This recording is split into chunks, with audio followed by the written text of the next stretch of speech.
You're checking out the Investor Shed podcast with Nick Beveridge and Jeremy Kitchen. They're on the path to financial freedom and they're taking their community with them. Stay tuned for the best free real estate investing advice on the internet.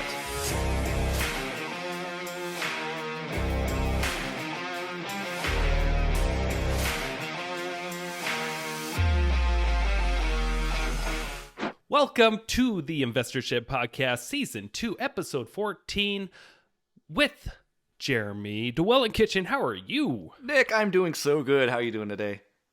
I'm awesome. I am pretending that it's Friday and we just got done interviewing Dennis Heavey, but it's actually a few days later. Yep, definitely filming this on the same day that we did the interview for anyone listening. Absolutely. And speaking of interviews, we interviewed Dennis Heavey today. Nick, can you tell us a little bit about Zip Zip It's Easy, Dennis Heavey? Yes. Dennis is amazing. I love the guy. I don't know anyone that doesn't like Dennis. I don't know anyone that doesn't love Dennis either. His energy is infectious. You get tequila in his hand and he becomes just a wild animal. He's like a gremlin. It's pretty great. He's a great friend. Mm-hmm. He's a great investor. But he's a unique investor. He's been the man on the other side helping improve projects. Extremely self-motivated. He has a lot of business experience. And he's going to share his story of how you can get started if you're a handyman, how you can get started investing in real estate, partnering with others. Yeah, it's great stuff.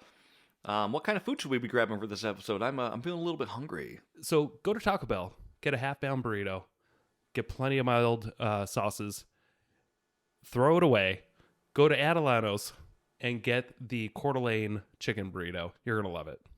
This episode is not sponsored by Adelano's. Prices, producers, and various supplies. These over details. Check out this episode. You're going to love it. Everybody, Dennis Heavey. Dennis Heavey's here. All right, hey. We did it. Perfect, yes. Thank you. That's right. Thank you. Round of applause for Dennis. Yeah, I good love to see it. Bring you. it on. Hey, thanks for coming out. Calm down. That's okay. All right, let's relax, guys. That's enough. That's enough. Okay. All right, everybody. Everybody, be quiet. Dennis is here. He's going to tell his story. Welcome to the Investor Shed podcast, Dennis. Glad to be here. Yeah. And Jeremy, how you doing? Doing so well. How are you guys doing today? Tremendous. Doing pretty good. It's Friday.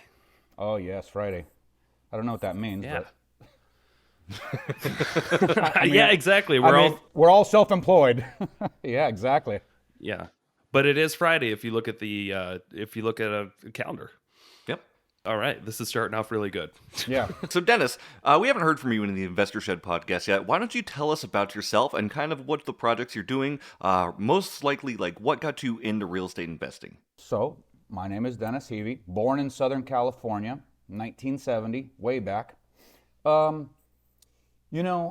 always had this interest for real estate. My grandmother actually was a licensed realtor in Southern California, and she was basically like my mom. I grew up next door to my grandparents, and my grandma always would tell me, hey, you need to go into real estate. You need to go into real estate. You need to go into real estate. And, I think you guys can attest to this. Anytime somebody tells you to do something or what you should do, you want to do the complete opposite. My grandmother has passed, and here I am now, so my wife and I, we lived in Southern California I moved to North Idaho when I was, I think, 48. And, I was a pool contractor, worked in construction. I did many things. But moved up here and basically starved and bought a business. And after one winter of starving, I said, man, I better do something. And then, that voice in the back of the head is, oh, you better hop into real estate. You better hop into real estate. And obviously, real estate was booming. In the last 5 years, it was crazy. And so I met Tyler Wagner, who is on the North Idaho REI team. And he was a great contact for me because he knew about my business and, shameless plug, North Idaho Steam Cleaning, where we did, carpet and upholstery and worked hand in hand with, realtors. So best in the Northwest, by the way. Oh, you better believe it. Pacific Northwest. Meeting him and him being in real estate had me thinking. I'm like, gosh, he's busy. And then I met you, Nick, and the rest of the team. And I was like, maybe maybe my grandma's right. Maybe I need to get into real estate. And I knew many licensed realtors. Obviously, my business works hand in hand with them, like I said. So I decided, you know what the heck? I'm not going to starve anymore. Maybe part-time I could sell a house and, make $10,000, and that would limp me through winter, and then I could focus on my business. So sure enough, during COVID, I decided to go to real estate school. And, here I am. I was 50 years old when I went to real estate school. The brain's a little foggy at 50. I'll just tell you young guys that. But Don't tell me that. yeah. But you know what? It was a fantastic experience. I learned a tremendous amount. And, with the team, it was this, tons of help. And, I cold called on a house, and the guy's like, oh, he's like, yeah, you can come look at my house. Actually, going back, no, there was a house for sale in Laclede, Idaho, and I went and looked at it with Joe and my wife and Joe Turner, and it was a piece of garbage. And so I have a buddy that lives around the corner from that house, and he goes, hey, the guy next door, he knows a lot about that house. You should call him. So I called the guy that lived next door. And I said, hey, can you tell me about the groundwater and this kind of stuff? And he's like, oh, yeah, sometimes we get a lot of groundwater. And he goes, I want to sell my house. And I said, oh, so would you mind if I came over? And I live 9 miles from this house. So I said, hey, would you mind if I came over and took a look at it? I'm an investor. And he's like, he welcomed it. He's like, yeah, come on over. Look at my house.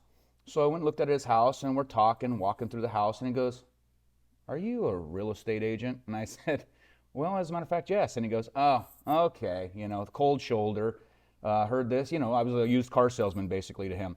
And he's like, well, I've sold 20 houses by myself, and I don't need a realtor for that. And I said, okay. And, we had mutual friends because Laclede is a very small town, and he was still very, nice to me and everything. And we said our goodbyes, and I gave him my phone number.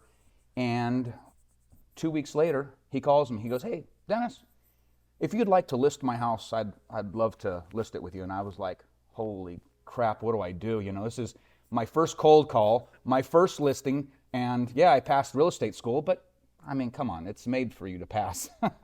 And I was like, oh crap, what do I do now? And so we listed it. I think we got an offer like in the first 2 days. And this guy was chomping at the bit too. He wanted to get out of North Idaho. He had seen enough snow, wanted to go to North Carolina. And he's like, I want to sell this thing. I want to sell it fast. He wasn't greedy. We put it on the market for a fair price. And sure enough, he gets a cash offer. And I was like, well, gosh, that's easy.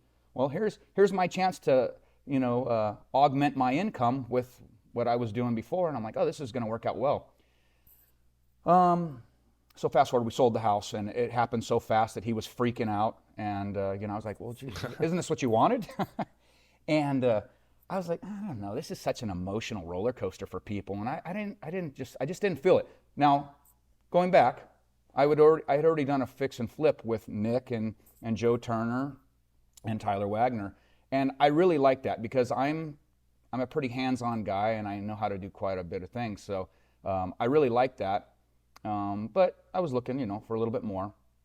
But then after that deal, here's where you get to learn a lot about who I listen to. I have gone to these meetups, these investor meetups, and Nick has said many things, and it's always stuck in the back of my head. He's basically my young grandma, I mean, that's funny. I often think of Nick as a young grandma, so that makes sense. He is. He's the young grandma. But Nick told me, you don't have to sell real estate. And he told me, it's always a good time to buy. So these things have always stuck in the back of my head. And so after I sold that house, I kept thinking, well, I don't have to sell real estate. And I did do a flip with Nick. And it was a great flip. And actually, the money was better. And so those opportunities have come to me, and I enjoy those more than anything. So at this point, my real estate license is inactive. My wife is also a licensed realtor as well, so and I also thought that through my business, in the carpet cleaning business, when I was 100% focused in there, here I am in and out of homes. I was thinking, this is perfect, you know. I'll clean their house, give them the invoice, and hey, if you're interested, you know, I'm a licensed realtor. If you ever need anything, I could help you out. And I thought, oh, this is perfect segue to all that kind of stuff. I have not gotten one deal from that. However, because I'm usually in too late. They're calling me because they're, hey, we just listed our house. We need to get the carpets cleaned. Well, you don't want to step on another realtor's toes. Or they have just bought the house and they're like, hey, we just bought this house. We need to get the carpets cleaned. So I haven't gotten any deals that way. And I kind of was like, oh, okay, well, I kind of like this fixing and flipping. And then Tyler, he kept telling me, hey, you need to leverage that business. And that wasn't his words. It was leverage that shit. And so I was like, I'm a control freak. I don't want to leverage my business and put it in the hands of somebody else. But fortunately I did. My son actually lives up here and he was working for FedEx, and I said, you know what, Austin, you need to come work with me. And I had after that first year that I starved, COVID was really good to me. With all of the real estate market boom here, my phone was ringing off the hook. And I was doing some pretty large homes down in Coeur d'Alene, up in Sandpoint, and it was actually getting to be where, I'm not going to starve because I'm making enough money during the summer that I can squirrel it away in the winter. And so I brought Austin on board, and now he takes care of that 100%, and I'm focused somewhere else, that was very difficult for me because I've always been a manager every job I've ever had, and I've always had control. I still answer the phone for North Idaho Steam Cleaning. I still do the invoicing. I still do the follow-ups. I confirm appointments, and I really need to let that go because that is a little bit of time consuming that I can spend somewhere else. But for the most part, my son does everything, and that's really allowed me, because I was like when Nick and I did our first flip, it was in March, so it's still kind of slow here for the carpet cleaning business. I was able to do that flip, but there was a couple times where I had 3 days where I had to go do the carpet cleaning. And doing 2 jobs at one time is just really difficult. So once I got my son on board, it was a lot easier. So I got to step in here and just give the listeners a little piece of what actually happened, because I don't know if you're going to do a good enough job of explaining what kind of value you brought to us other investors at helping us with these flips. But thanks to Dennis Heavey, we did a full fix and flip in 11 days.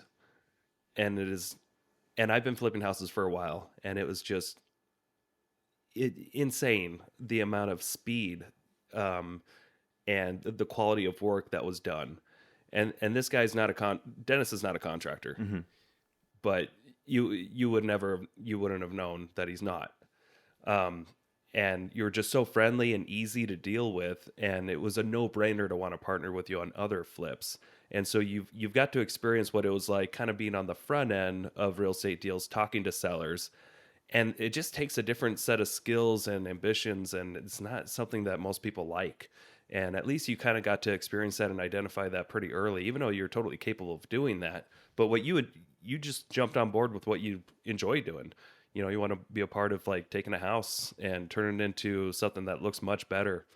And you blew all of us away with like just how fast and easy you were to deal with. And it was like, yeah, let's flip other homes together. No, I think you're right. I had, when I met Joe Turner for the first time, it was before a meetup down in Coeur d'Alene, and we were at a brewery just before. And let's help all the listeners understand, this isn't a job. This is fun. Job is with 3 letters, fun is with 3 letters, but this is funner. So Tyler introduced me to all of you guys. And I said to Joe, actually I said to Tyler, hey, I'm sorry for you, because you're introducing me to some people that are going to actually realize the skill levels that I have. And and what worth I will bring to a team, and that has paid dividends for sure. Just like you're mentioning, I'm a modest person, and I'm a big joker. Like to have a lot of fun, but when it comes time to get the work done, I'm going to make sure we get it done. And regardless, this is something I've said all along. You got to have commitment. Whether you make money or not, you gotta complete whatever you said you're going to do, and that's just kind of how I've always been. And so it was pretty awesome to flip that house in 11 days. That hasn't happened since. No, that's okay though. But that was, you talk about an addiction. It was like, wow, we just got a house done in 11 days. We brought new life to something that had sat vacant for 3 years, and it was beautiful. So, yeah.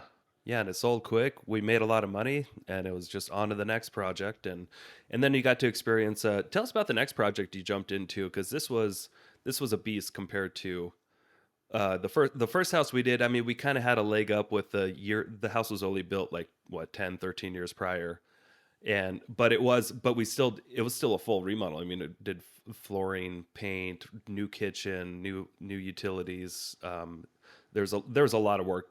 Yeah, there was a lot of work, and to anyone that's looking to get in this, you got to look past what you're first seeing, because I mean, remember that had a meat curtain in between the living room and the hallway, like you'd see at Costco before you go get your cold stuff. Yeah, a moldy meat curtain. Correct, and broken Yes. pipes. I mean, but then the next flip I jumped into was going to be 3 of us partners, myself, Joe Turner, and Tyler Wagner. And it was a 100-year-old barn that had been converted into a home, 3 levels, on 5 acres in Athol. And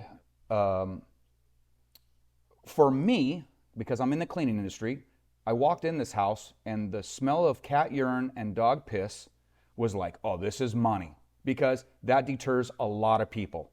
But it was disgusting. That was an unbelievable project. It felt like we were there for 6 years, but we were there only about, I think once we did the math, I think we were there no more than 4.5 months. And this was a place that required every trade imaginable. And the only trade that we subbed out was a company, Affordable Restoration, that actually lifted one corner that had sunk just a little bit. And other than that, there was no other subcontractors on that job. And there was 3 stories, bathroom remodels, kitchen remodels, floor joists that had to be replaced because we had dropped the kitchen and raised the ceiling in the kitchen. And you have to know, and I'm sure Joe has been on your podcast before, Joe Turner. You got to understand, she's got a vision, and and what she calls it is, you're going to get an opportunity to do this. Oh gosh, yeah. So she wants arched wallways. So we're breaking down wallways between rooms. She's got all these pictures on her phone that, hey, I've been looking at this from Studio McGee, and I saw this on Wayfair, and I want this look. And you're just like, holy crap. And like you said, I'm not a contractor. We do not have any drawn plans. It's dive in and this is what we're going to do. Well, we did that, and I had never done an arched walkway. So there was one between the living room and a hallway, and then there was a wall that I took down between the living room and what was a bedroom at one time, and we took that wall down, and I had to do these arched things. Thank God for YouTube. Because you can learn a lot through YouTube, I promise you that.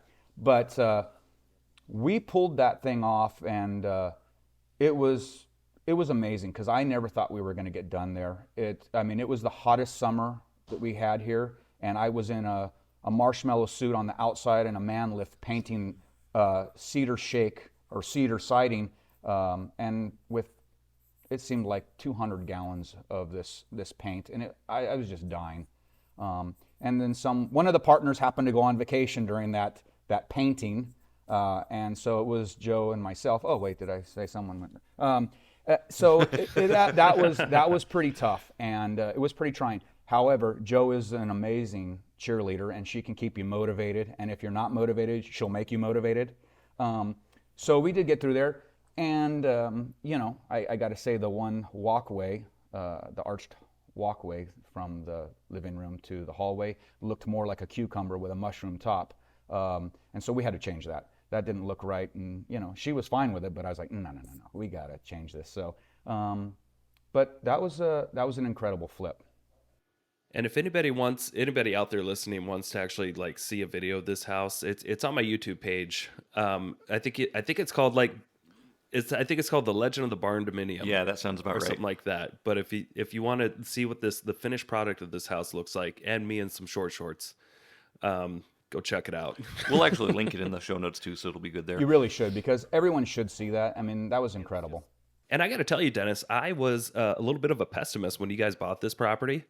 I don't know if you remember that, but I was just like, I don't think you guys know what you're getting yourselves into. This is a huge job, and the market, you never know if it's going to, this could take months, and the market could turn, and you're buying it high. Holy crap, was I wrong, though, because when you guys went to sell that thing, what'd you guys all make, like 80 grand or more each? We made about 80 grand a piece, yeah. I think we made just over 80 grand a piece, actually. And so, for simple math, for anyone that's out there listening, $50 an hour, you're a W-2 employee is pretty good money. That's $104,000. That takes you 52 weeks to make that $104,000. And in 4.5 months, and we never worked 40 hours a work week, never during that 4.5 months. There was copious amounts of Coors Light, drank because it was a hot summer. You got to stay hydrated. It was a hot summer. You got to stay hydrated. Yep. And we had a great time making it. And $80,000 was pretty good money in 4.5 months. And you're not punching into a clock. This is, like I said, it's not a job. This is fun. I mean, and you're making money. And that makes it even better. Yeah, and for those that might have missed it, you have your own large carpet cleaning business that you were smart enough to leverage out to your son to kind of run while you were doing a lot of this, right? Well, and at that time, I was still part-time with Austin because he had just taken over. So just when we started the barn is when he came to work for me. So, my son, not being in the business, I sent him to school for it. Actually, I sent him to school. We took that barn on in July or August rather, and I think we were done in December, something like that. I sent my son to school for the business in December. So during August and December, before he went to school for it, and he already knew because I was training him. But I was training him, doing some of the work with him, quite a bit of the work actually with him. And so you're doing double duty, and that was pretty tough, but we still managed to get that. I mean, I think that was a 3,000 square foot barn dominium. So it was a lot of work, and there was 3 partners. Joe Turner's boyfriend, though, Joey, he came in and he helped throw a couple, touchdowns. So that was really good. Because there was a lot of electrical. So this was 2021, right, where we did the first deal in Bonners Ferry, and then you guys jumped on the barn dominium. Yep, that's correct. Made some pretty good money on these flips. Do you mind sharing, if you even remember, did you buy anything special for yourself as a little reward for all the extra income you made that year? This is Idaho. I bought a few guns. I bought quite a few guns. Nice. I haven't bought any toys for myself. And there's a reason behind that. I'm 52 years old, guys. I've had some toys in my life, and I've also had some turmoil too. So I can take you back on that and just kind of explain why I haven't bought toys other than I have bought some guns. Before, when I was living in Southern California as a pool contractor, I had 52 guys, underneath me. I was making decent money. I was the head project supervisor during that time, and my wife is a street custodian, aka police officer. She was making decent money too. And so I had a Ducati 916, I had a Harley Road King, I had a track bike for the dirt track, and I had a desert bike, and I had an awesome wakeboard boat with a unbelievable stereo and a lifted truck, and I had a 40-foot diesel pusher motorhome. I had those things, and then in 2009, when the market crashed, I also was diagnosed with thyroid cancer, and my wife blew out her knee off the clock. So we got behind the 8 ball, and I lost all that stuff. And so the only toy I have bought for myself, I paid cash for, and it was a kayak once I moved to Idaho. I live on the Pend Oreille, so I've had cold feet spending money frivolously, So at this point, there's a different lease on life, and so for me now it would be, let me buy a house, another house. Right. Yeah. Okay. And then I believe the next project you guys rolled into was the GSP, right? Yeah, GSP in Bonners Ferry. Another house flip up in Bonners Ferry. Do you mind telling us a little bit about your experience? Because I remember you guys were not happy to jump on that project, and you thought we were going to lose money, but I was the opposite. I'm like, dude, we're going to be fine. But tell us a little bit about. And that is why you're my grandma now, because you've been right. And so that house, wow. Everyone has to understand we're buying distressed homes, and distressed, if you look it up in Webster's dictionary, you'll see. But it doesn't even do justice to what a distressed home is. These homes you walk in and they are bad. And that home, GSP, that was built in 1916. It's about 50 feet from the railroad track. It's about 50 feet from a half pipe, skateboarding half pipe for the park and fairgrounds, and a water kiosk where residents can come and put their quarters and fill up their ag tanks with water, and next door to a daycare / school, and then it's just about 100 yards from the Kootenai River. Super old house, big shop in the back, and it had a crawl space that you could actually walk in. Very small home with logs holding the house up. And I walked in, and people don't know this about me yet either. I don't like spiders. This was Indiana Jones, Spiderwebville, and so when I walked under this thing and actually we couldn't even walk under the house when we first walked in that place.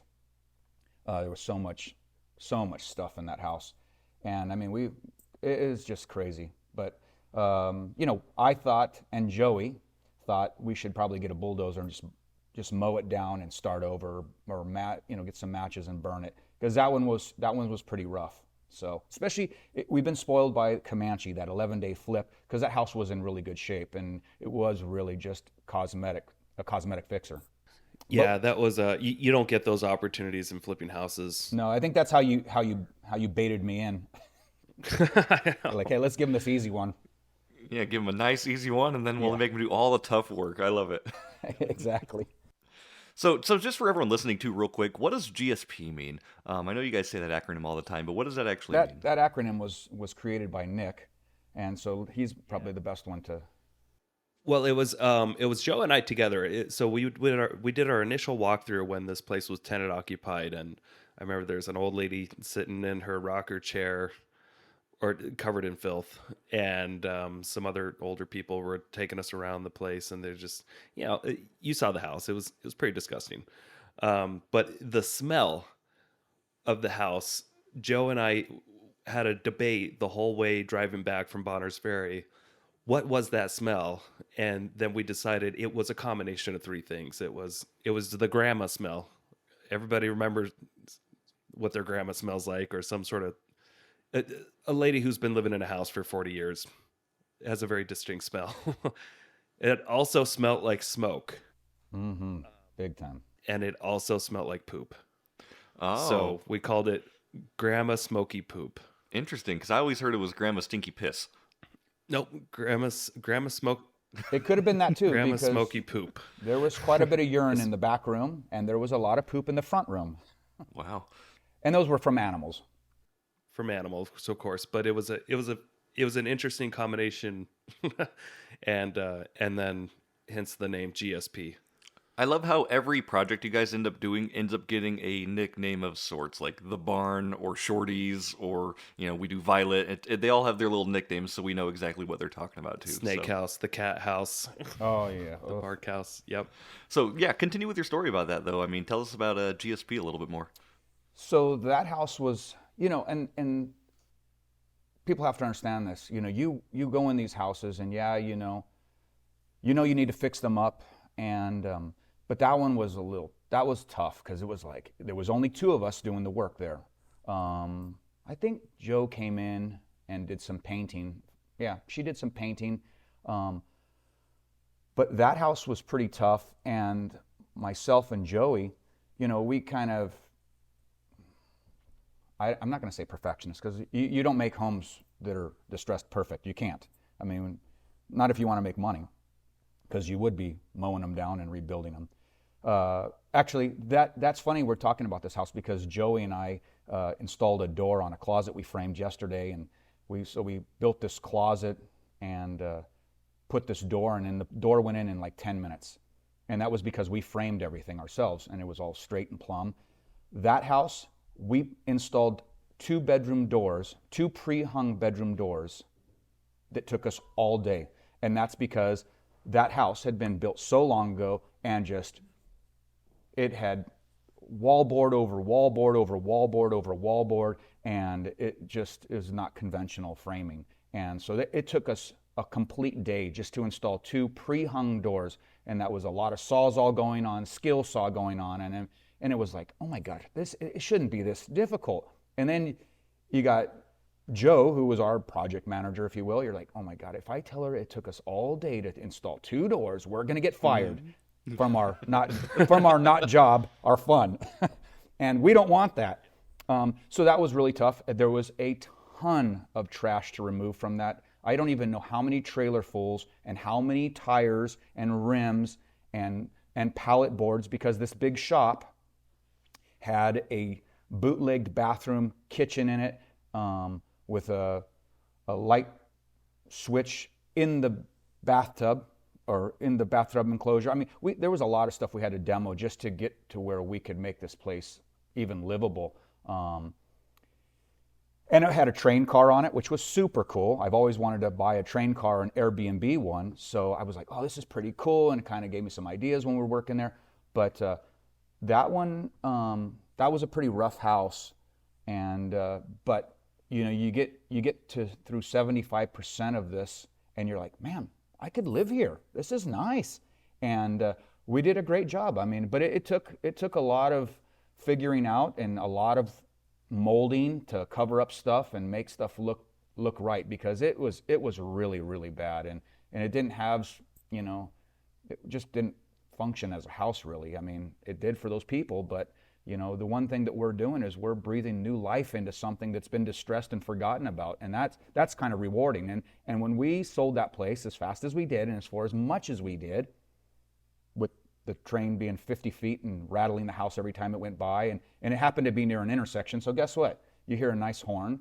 I was like, this place, oh, there's no way we're going to sell this place for this much. You got the fairground, and then you got the kids with their speaker boxes and riding the half pipe, and you're like, oh my gosh. Well, we sold it for, I think we sold that thing for what, $315, $340, something like that? Yeah, it was in the lower 300s. And we all made, I think, $32,000 on that for 4 partners. I mean, that's pretty good money. Yeah, it was a six-figure deal again. And I just thought it was hilarious, because I thought you guys thought we were going to lose money on it the first couple of weeks or so, right?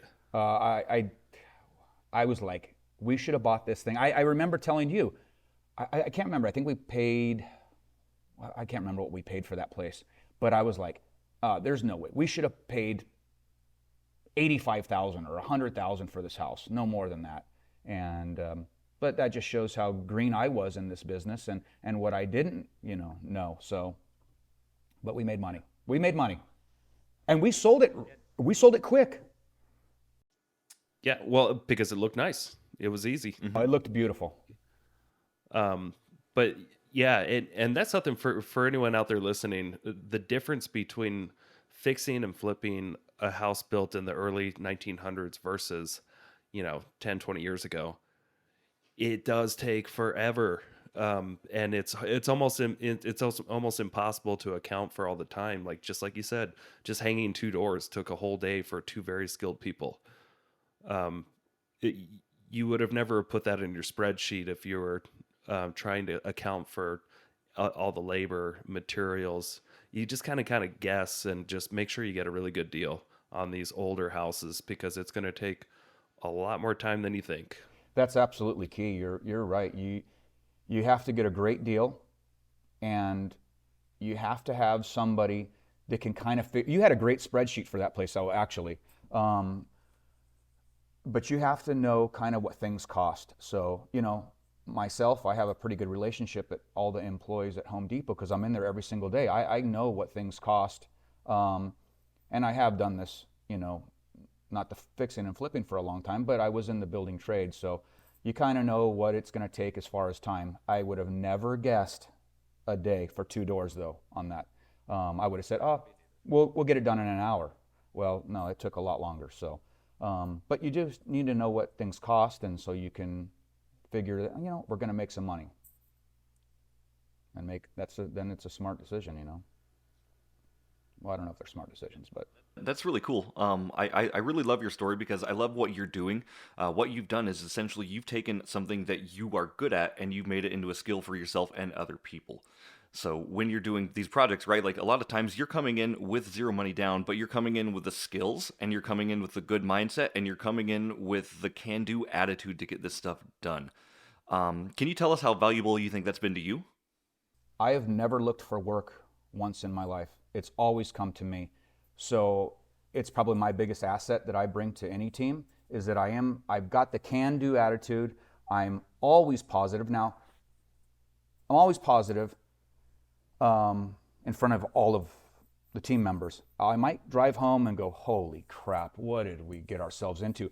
But I told you earlier that I've got the committed type personality also, that it's like, okay, well, we're going to do this. Whether we make it or not, I'm going to complete the project, and let's pray that we make something, because I don't want to have to not make something. I mean, we're in the business to make money for sure, but I think the biggest asset that I bring is my can-do attitude, and I do have a pretty good skill set, and always I've been able to figure things out and come up with different ideas to make things right, and I was an artist, I was a landscaper by trade, so I took blank canvases and made them beautiful all the time. So it wasn't new to me to kind of figure these things out. Yeah. So then, so you finish that house, you got 3 under your belt now. And then at this point, I think everybody's starting to realize Dennis is the man to work with. Just like you said, work's coming to you now. And then, and tell us what it was like, because I think now you had like 3 more opportunities, 4 more opportunities come your way, and you really couldn't take them all, right? Right. I had one opportunity from AJ Sheffield up in Bonners, and I'm spoiled, I'll be honest. Working with you, Nick, and with Joe, it's so easy to work with the two of you that, I was like, oh God, this is another guy. But I really wanted to work on the house because I did see some value in it. And I talked to Tyler, and Tyler's like, I don't think it's a great house. And so I didn't take that job on, and I was kind of like, you know what, something else. And you guys have the great attitude too. There's another deal coming. There's another deal coming. There's another deal coming. But also at this time, I've made some money. I'm not starving, but when you get a taste of, $80,000 in 4 months, and $32,000 in 11 days, and another $32,000 in, I don't know how long GSP took us, but you're like, maybe 3 months. Yeah, maybe. And there was only 2 of us working there, and we weren't there every day either. I think we were there 3 to 4 days a week. And towards the end, obviously, you push really hard because you're like chomping at the bit. You want to get it done. And I think that was right before we were going to Mexico. So let's get it done, because when we come back, we want to. Oh no, I think we just got back from Mexico when we did GSP, actually. So Yeah, that sounds right. So I didn't want to take on these other projects with other people because I was like, yeah, I'm spoiled. I'm spoiled working with this team of people, and it's so easy. I mean, working with, I did take a project that I was going to be part of, and that was your Airbnb in Pend Oreille. And there was supposed to be Joey and myself doing that. And that was looking like, okay, this is going to be fun. First of all, it was close to home for me, and it's right around the corner from Home Depot. So it's like, wow, this is going to be an efficient, fast, quick job with the two of us working on that. Because that's what, 500 square foot home? Yeah, it's 520. It's the smallest house I've ever dealt with. Yeah, but it looked huge. I mean, it looks huge. It's fantastic. I mean, it looks great. But Joe had a couple other opportunities that came up, and so she took her boyfriend Joey. Yeah. You asked me if, hey, would you be willing to do this one by yourself? And I'll come and help you occasionally. Was that a mistake? Oh gosh, yeah. You don't want Nick coming to help you on the job site. Yeah, that sent me to the emergency room on a Friday. I know. Do you want to tell? Yeah. Sorry about that. For those that are listening, Dennis is not joking. No, actually, it was the first time I ever been to the emergency room. Yeah. Sorry about that. So we're pulling out a window, and maybe I pulled a little too hard, and it broke, and glass shattered and went right into your wrist. Oh, wow. It was kind of scary because there was a lot of blood. Yeah, there was a lot of blood, and Nick, Nick has got this engineer personality. You never know what he's going to do, or he's kind of this quiet guy. He's like, oh, you need to go to the emergency. I'm like, you got a brand new truck out there. There's no way I'm getting in there with it. And I took my hoodie off and I wrapped my wrist, and I'm like, oh man, this is bleeding a lot. And there's blood all over this piece of wood. And he goes, by the way, we're using that piece of wood. And I was like, man, this guy's hilarious, or I'm losing my mind, one of the two. And so we hop in his truck, and I'm like, don't worry, Nick, I'm not going to get blood in your truck. He's like, Dennis, don't worry. And I'm like, hey, I can get the blood out. Trust me, I do it all the time. I got a carpet cleaning business. Yeah, I got a carpet cleaning. I'll clean it. He's like, don't worry. And so he takes me to urgent care, and when they're closed, I'm like, oh crap. And I'm like, man, I am really bleeding. So he pulls, and this is, it's I guess it's post-COVID. We had to wait outside the emergency room until they could look at my wrist outside the door of the hospital. And they're like, oh no, you're coming in. And yeah, we got some stitches, flushed out any glass that was in there. He took me to the gas station and got me a tall Coors Light. And he's like, okay, let's go take the rest of that window out and put it in.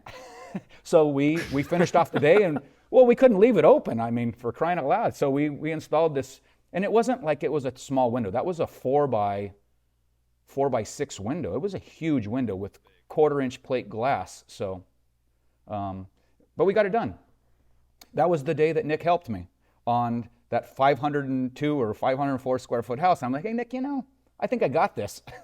Oh yeah, I know. That was hilarious. You're like, yeah, I got this house. Don't worry. It's a small house. I got it. No, you didn't need my help anymore at that point, which made sense. Going back to these projects that have been thrown at me, working for Nick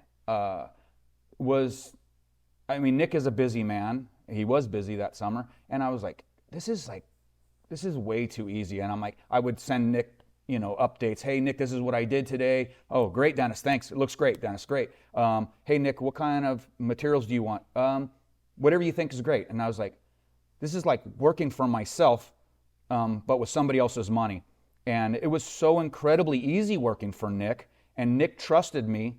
And it was kind of like, I did 2 partnerships with Nick as far as flips, but really don't see Nick too often. And when I do, we're a little too close in a hospital room, and we're not having a kid. So it was like, man, this is crazy. This guy trusts me that much. And yes, I have confidence in my abilities, but when someone is giving you a credit card and saying, go do your thing, if you got any type of integrity, you're kind of like, wow, this is kind of feels weird, people don't just do that every day. Especially, Nick's seen me do too, but I've known Nick for 2.5 years at this point, and it's like, man, this was very rewarding, and it felt super good.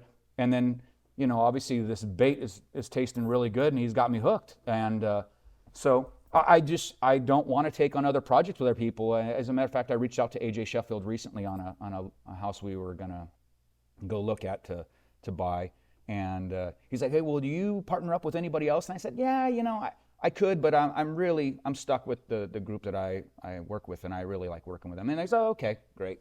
And that's where it stands. Am I going to do something in the future? I have no idea, because you never know, and I've said this my whole life, you never know what opportunities are going to be thrown towards you.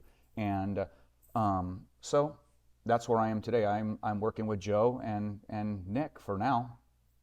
So until somebody else wants to give me their credit card and say, go do your thing. So there's a saying out there in the industry that says the rich flip, but the wealthy hold. Can you tell us a little bit about your experience of getting your first rental? So I guess we need to go back a little bit here and talk about Little America. See, there's another acronym. Well, it's not an acronym, but that's what Nick's Airbnb is called. Little nickname. Yeah, a little nickname. It's very fitting for Nick. So I was working there, and I was doing the tile on the backsplash. Oh, and by the way, that was where Nick did step in. He's like, hey, if you don't mind, I'd like to pick out the tile for the backsplash. And he picks out this frickin' herringbone tile. Again, here's something I hadn't done. I'd done, horizontal lines and vertical lines, but now he's throwing this herringbone tile at me, and I was like, oh crap, And Nick's father is a tile setter, so I'm like, wow, I really got to perform here. But it came out nice. But while I was doing that and putting some tin on the ceiling, my neck just started hurting really bad, and my finger started going numb, and I was like, well, what the heck happened, Is this mastic from the tile, affecting my finger? Well, I ended up getting a bulged disc, and I have stenosis in my neck, which is, for people that don't know, I have bone spurs that are narrowing the canal for my nerves.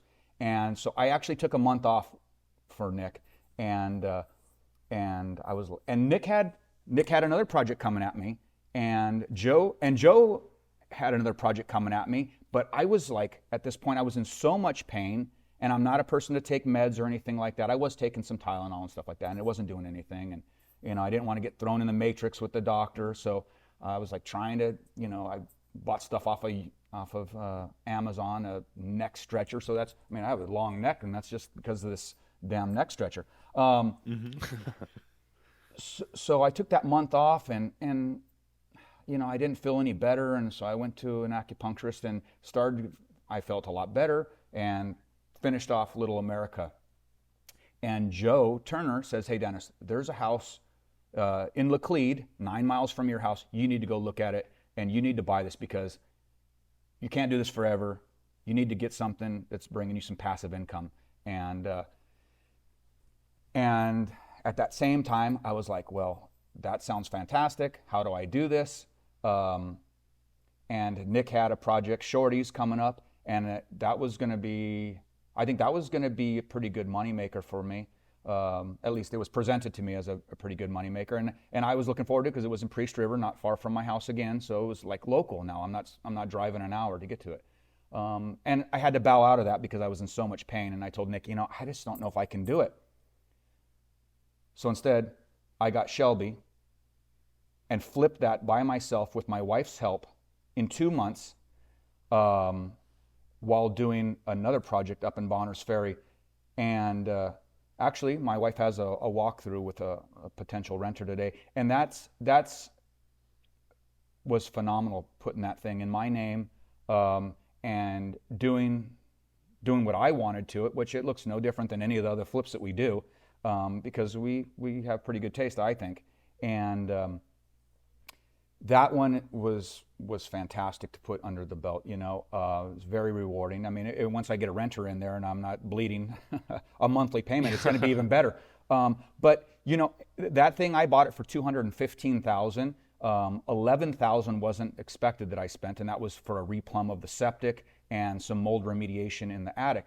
But other than that, we spent $40,000 with that $11,000, and we had it appraised, and it appraised at $420,000. So I have equity. I could sell it right now and make over $100,000. And I did that I mean, here it is. You know, I told you $50 an hour at 2,080 hours in a work week. That's 104,000. Well, I did that in 2 months, and I didn't work 40 hours there because I was a weekend warrior there, and because it's close to my house, I would go there, or my wife would go after she was done being a custodian of the streets, and she would do some painting or doing whatever she could do.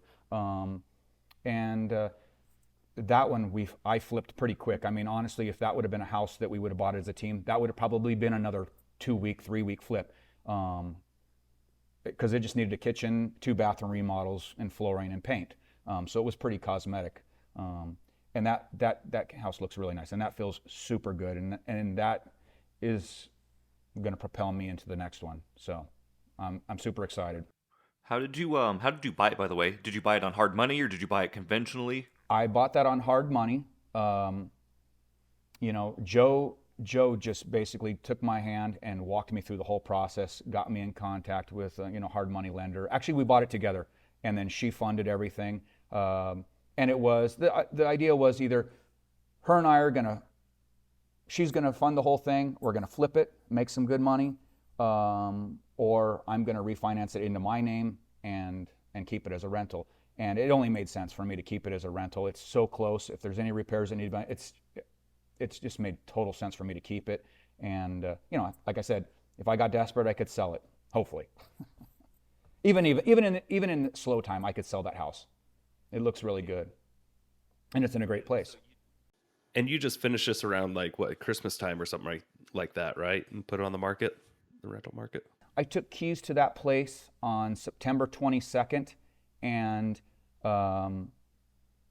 I was done in November with that thing.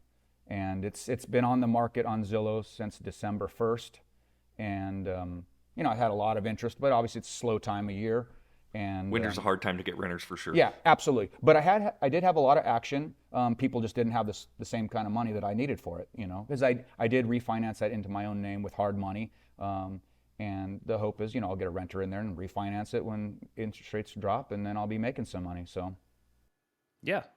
But the cool thing, I know right now it kind of sucks because you're kind of bleeding and you have to make these payments while it sits vacant. But the good news is, it sounds like you didn't have to bring much cash to acquire the property. No, I absolutely didn't. I mean, I used some of my money for some of the repairs, but I bet you I don't even have $5,000 into that. So, yeah, that's pretty good for a $400,000 house. Yeah, exactly.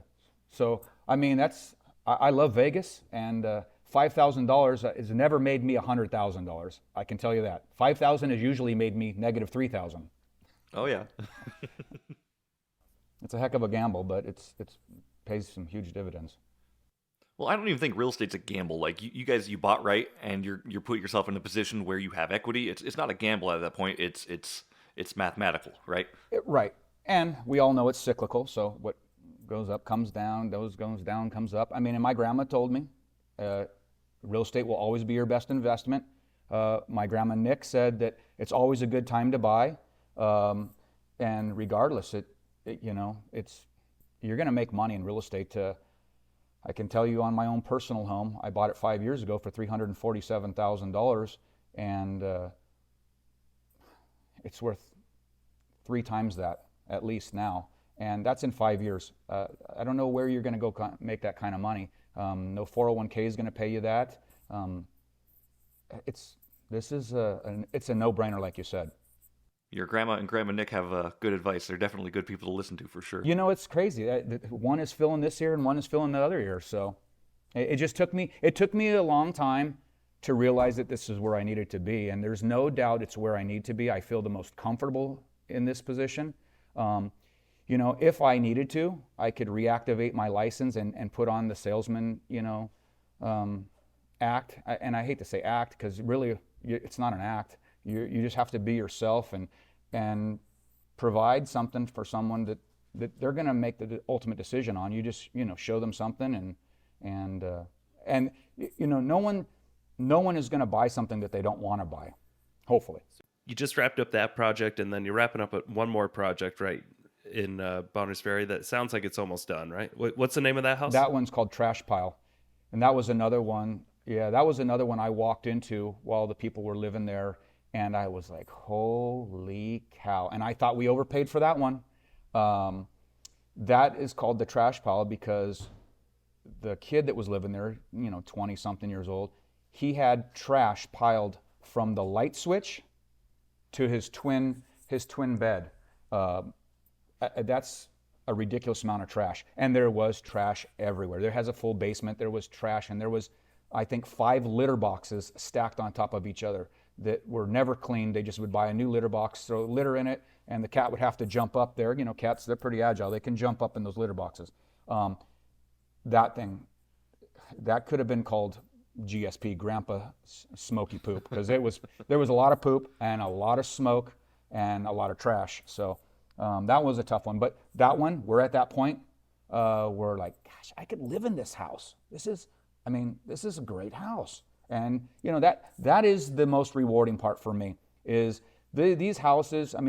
These people are desperate. They're selling their house for who knows what reason, but they need a copious amount of repairs. And you get in there and you make these repairs and you make them pretty and nice, and you've put life into something that was dead, to be honest with you, and that feels super good and rewarding. So besides the money, it is rewarding. Cool. So once this project wraps up, do you have anything else planned in the future, or do you think you might just take a little bit of time off, get your neck better, go to Mexico? Currently, there's nothing in the pipeline, which it doesn't scare me. It scares my mindset because my mind is I have to work. I'll bitch and complain that, man, I've been working every day, but I do that to my wife because you have to, right? We gotta look like we're working hard. You can't just say, hey, I'm going to go put some paint on a wall and drink 3 Coors Lights today. That just doesn't sound right in any. However, this is a dry January for me. But I have to be working. So I bitch and complain that I work every day, and give me a day off and you're going to hear me bitch and complain. God, I need to be doing something.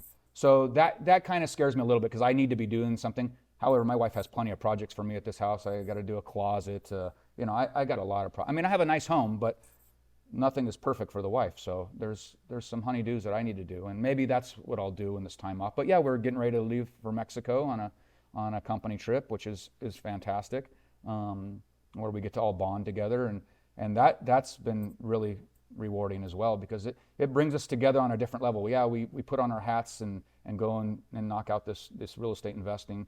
But then when you sit back and you go have some tacos and some tequila shots and some beers and you dance and do whatever we're going to do, that's huge.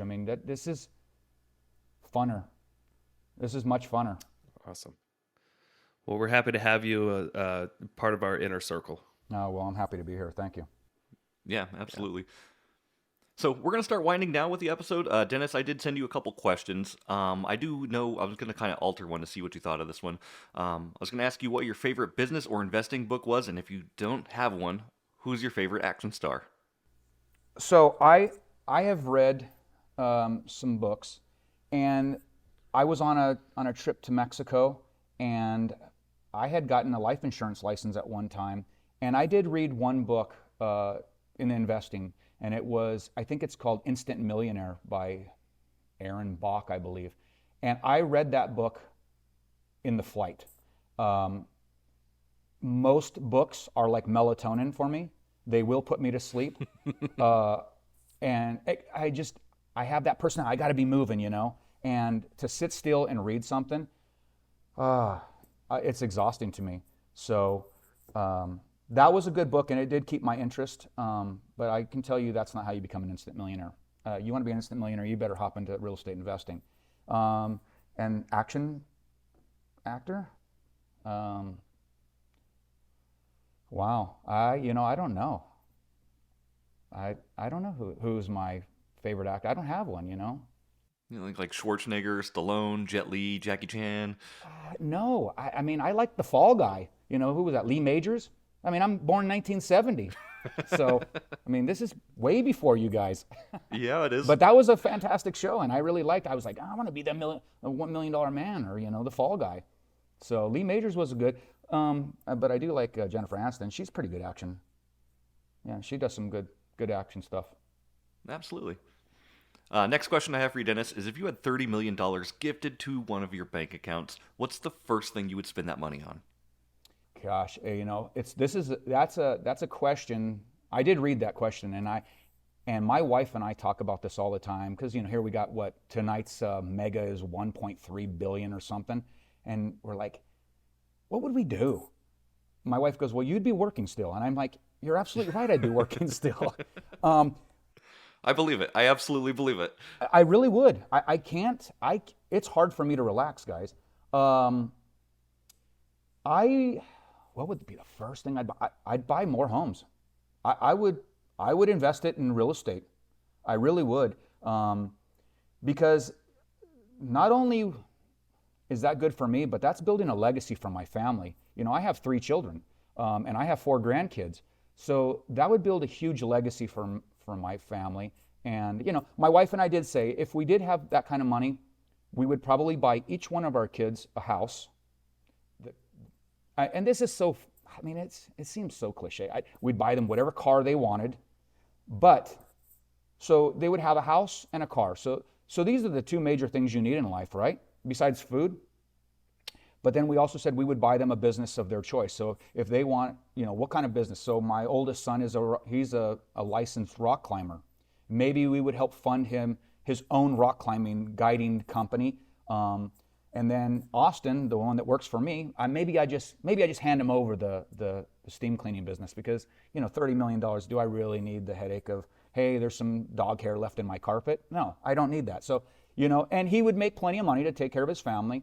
And then my daughter, she'll be 16, so I don't know what interest she has right now. She likes everything. Who knows, right?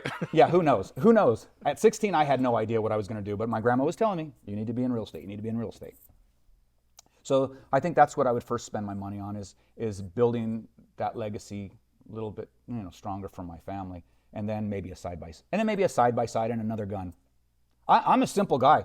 I'm a simple guy at this point. I don't need much. I really enjoy shooting guns, and so maybe I'd buy another gun, maybe $500-600 there. Get another gun that you can shoot out of your side-by-side, right? Kind of do a 2-for-1. I love it. Custom made, but with a turret on top. Right, there you go. If you had any advice to give to new investors looking for their first or second deal trying to get into the industry, what advice would that be? I would say surround yourself with people that are much smarter than you, first and foremost, because they've done it. They've been there. They know what it takes to succeed. And if you are going to get something, make sure you do your due diligence. Get a home inspection, find out what you're looking at, because unless you've been in this trade, you don't know what is lurking around the next corner. And if you don't, you could lose money. Shelby, the one that I own now, I had no idea the septic was going to have to be replumbed. And by the way, those guys make a hell of a lot of money, these septic guys. They didn't put a shovel in the ground to replumb that septic tank, and they weren't there but more than probably 3 hours, and that was $4,500. So these guys are making some pretty decent money too. So, you do really need to do your due diligence. You need to look and see what needs to be repaired. And, going back to books, I put my face in a lot of construction books, finished carpentry, concrete, tile, carpet. Every trade there is. And, we got the internet today. You don't even have to open up a book. You can just hop onto YouTube and find out how to do anything. I'm a cheap guy. I've always wanted nice things. And I didn't always have a ton of money because I was spending it on that boat, that motorhome, those motorcycles. But if I needed something to make my house really nice, I did it myself. And just get your hands dirty a little bit too. I think that's the key. But you don't have to. Get yourself a little bit dirty and get yourself a Grandma Nick to help you with all your real estate advice. Get somebody smarter than you for sure. I love it. Last question I have for you, Dennis. How would you define success? So success is defined different, obviously, by everybody. But for me, success would be, God, it's so hard for me to say this. It's going to almost sound hypocritical of me to say that time would be success. Because I like to do stuff, I think fishing and hunting would be success for me. If I had time to go fish more, that was kind of why I moved to the Pacific Northwest. I'm like, we're going to move to North Idaho. There's fishing and hunting, and I'm going to do this every day. I'm going to live off the beauty. Well, you can't live off the beauty, for crying out loud. But I think, if I could spend more time out in the woods, fishing, hunting, hiking, that would be success. So success would be, obviously, you got money paying your bills. I don't like bills.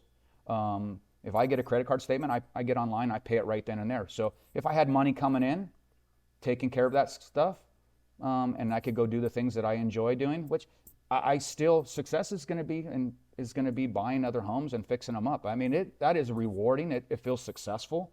When you start owning homes, some people don't own homes, they rent. And if you can own a home, isn't that the American dream? They tell you. Well, when you start owning multiples, you just did it twice, 3 times, 4 times. That's success, and that's where I want to be. I want to go enjoy where I live, and I want to continue to get these rentals. I love it. Perfect. Well, thank you so much, Dennis. We really appreciate you being on the show and sharing your story and just being so open with everything. We really appreciate it. You're doing awesome.